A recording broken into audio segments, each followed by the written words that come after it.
พแวดล้อมอยู่นครปากเซ่ก็คือจุดที่เราอยู่นี่เป็นซบเซ่เนาะบอนต่อร่วมทางด้านจิตใจของชาวจีนชาวเวียดนามนครปากเซ่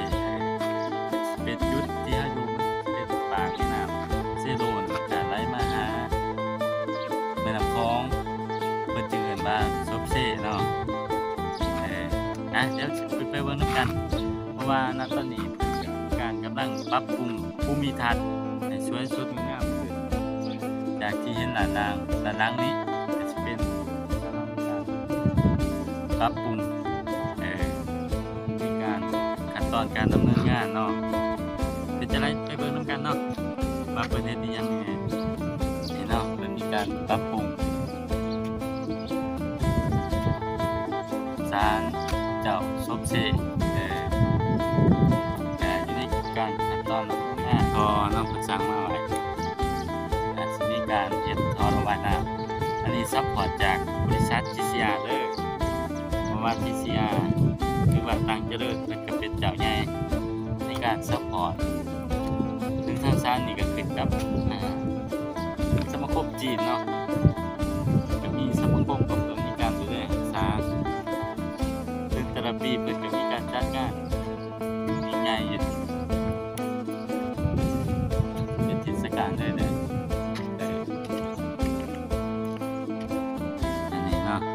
ว่างระบบท่อน้ำไว้แล้วก็มีการก็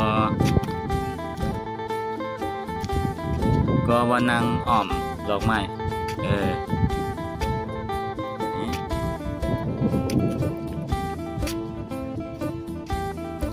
จะเป็นบรรยากาศที่ว่าค่อนข้างดีเนาะมีลมพัด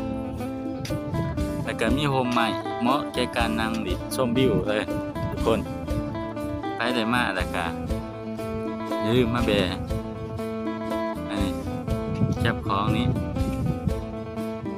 ภาษีเรียบไปฟังเมืองสายมือก็จะเห็นฟังปากเซ่ฟังหัวมือก็จะเป็นฟังพุทธทองพุทธเดาต่อไปเลยก็ประมาณ40 โลก็เป็นเตาเพียนหรือว่า2 เมตรนั่นเองไปกันอันนี้อาจจะเป็นน้ำพุเนาะอาจจะเป็นน้ำพุก็ได้น่าจะเพราะว่าโบตันเห็นแผนพังเพิ่นออกมา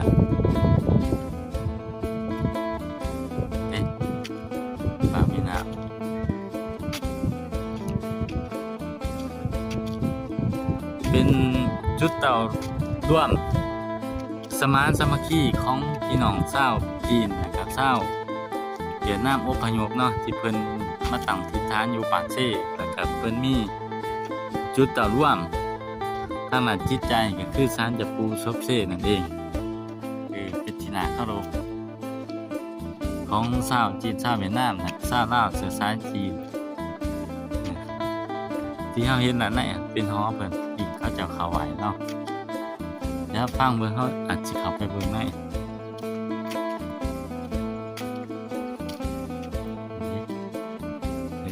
บริเวณก็สิประมาณนี้เนาะ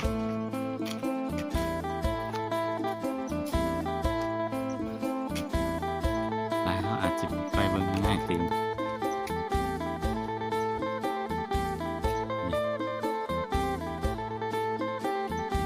เป็นโฮมใหญ่เนาะโฮมไหนต้นงานนี่เพื่อจะมาปลูกเป็นเดียว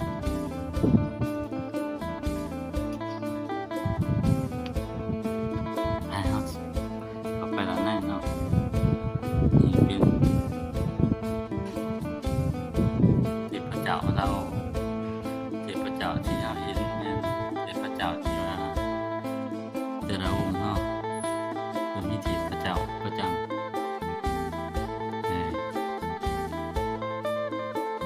จุดที่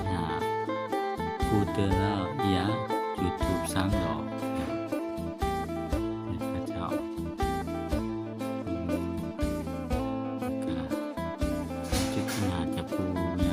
ซ่เนาะขออนุญาตเด้อแล้วมาถ่ายคลิปให้ FC ได้เบิ่งเพื่อว่าผู้อยู่ต่างประเทศเพิ่นได้มาเที่ยวลาวมาปากเซ่เพิ่นได้มาไหว้เนาะอันนี้เมืองเทพเจ้าเสียเทียนตันตี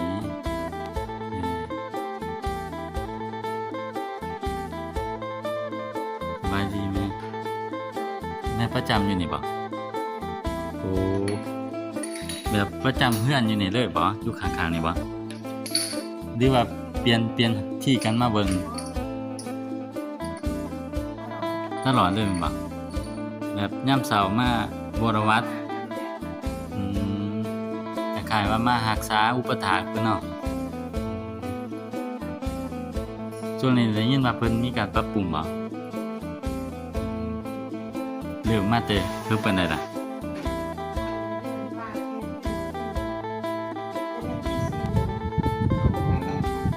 เริ่มเฮาก็เริ่มมื้อนึงเนาะกะว่าเพิ่นสิให้เรื่อยแต่เดี๋ยวไว้เติบบ่หรือว่ายังบ่ได้กำหนดจะเบิดนี่เพิ่นสิปรับปรุงนี่แถวนี้เบิดบ่โอ้โดนโอ้แบบว่าใครอยากสมทบทุนเนาะเนาะอันนี้เพิ่นว่าถ้าผู้ใดอยากมีส่วนร่วมในการสมทบทุนก่อสร้างเนาะก็สามารถมาร่วมบริจาคนำเพิ่นได้เนาะเพราะว่าจุดนี้ก็สิเป็นจุดเจ้าร่วมเนาะแม่เนาะเดี๋ยวใช้เบียดบ่ได้จีนคนลาวบ่บ่ได้แม่นมีเสื้อสายบ่โอ้มาอยู่นี่แม่นอาสาบ่หรือว่าเพิ่นแต่งตั้งโอ้ให้แม่ไปก่อนเนาะไปก่อนเราจะไปถามเพิ่นตื่มอันนี้เพิ่นสิเฮ็ดอีสังนี่จำผู้บ่กะว่ามีครัวอีกบ่โอ้ข่อยเห็นฝรั่งข่อยคิดว่ามันครัวตัวนั้นโอ้เพิ่นสิเฮ็ดอีกเนาะแบบอาศัยแบบคนยางเนาะแม่นั้นมีครัวหลายบอนก็ดีได้เนาะมีครัว2จุดก็ดีได้เนาะเพราะอะไรเฮาสบาย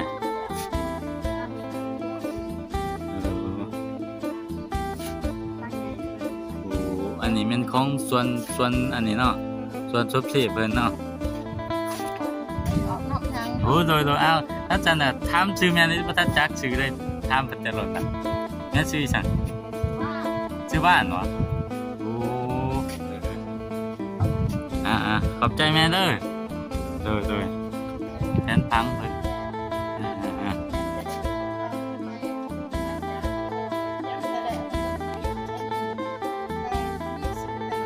โอ้มีชื่อผู้ใดร่วมแม่นบ่ในหลายสำนักจังว่ามีชื่ออ่ะหรือว่าอาจสิเป็นแสนนึงขึ้นเมื่อว่าจะมีชื่อหรือว่ายังบ่ทันฮู้แสนนึงขึ้นเมื่อจังมีชื่อเฮาติดอยู่นี่โอ้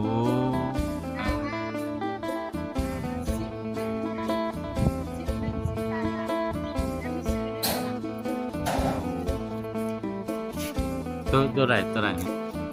เดี๋ยวเป็นย่างพาย่างไปดู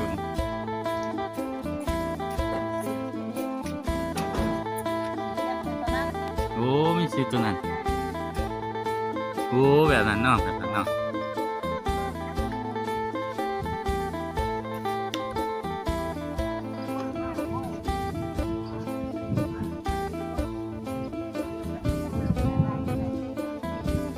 สถานเนาะ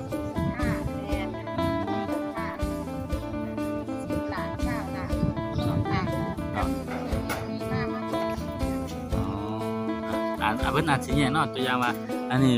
รายชื่อตัวนี้อาจสิเป็นจำนวนหลายแล้วก็รายชื่อต่อไปก็สิเป็นจำนวนน้อยเนาะเนี่ยใส่อยู่ทางหน้าเนาะแม่เนาะคัดสันดากาขอรวมเปล่าข่าวเนาะแม่เนาะผู้ใดมีศรัทธา